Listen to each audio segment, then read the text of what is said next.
દ્વારકામાં સતત 2 દિવસથી ભારે પવન સાથે વરસાદ વરસી રહ્યો છે અને આ ભારે વરસાદને લઈને દ્વારકા શહેર પાણી થઈ ગયું। મુખ્ય માર્ગો વરસાદના પાણીથી બંધ થઈ ગયા છે। શહેરનું રાવડા તળાવ વરસાદી પાણીમાં ગરકાવ થયું। છેલ્લા 24 કલાકમાં 15 ઇંચ જેટલો વરસાદ ખાબકી ગયો છે। ભારે વરસાદથી દુકાન રેસ્ટોરન્ટમાં પણ પાણી ઘૂસી આવ્યા। ધોધમાર વરસાદથી જનજીવન પ્રભાવિત થયું છે।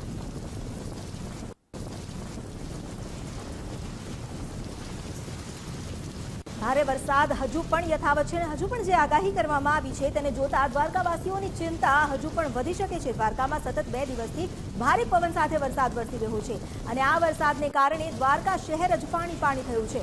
અત્યારની શું સ્થિતિ છે ચિતાર મેળવીએ સંવાદદાતા ધર્મેશ પાસેથી। અત્યારે મુખ્ય માર્ગો પણ પાણીમાં ગરકાવ છે, શું સ્થિતિ, શું અપડેટ?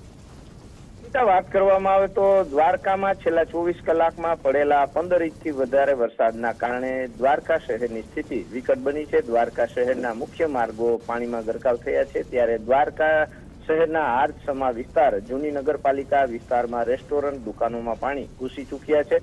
સતત 24 કલાકથી વરસી રહેલા વરસાદના કારણે દ્વારકા શહેરમાં પરિસ્થિતિ વિકટ બની રહી છે, ત્યારે લોકો પણ હાલ મુશ્કેલીનો સામનો કરી રહ્યા છે। જી અમિતા।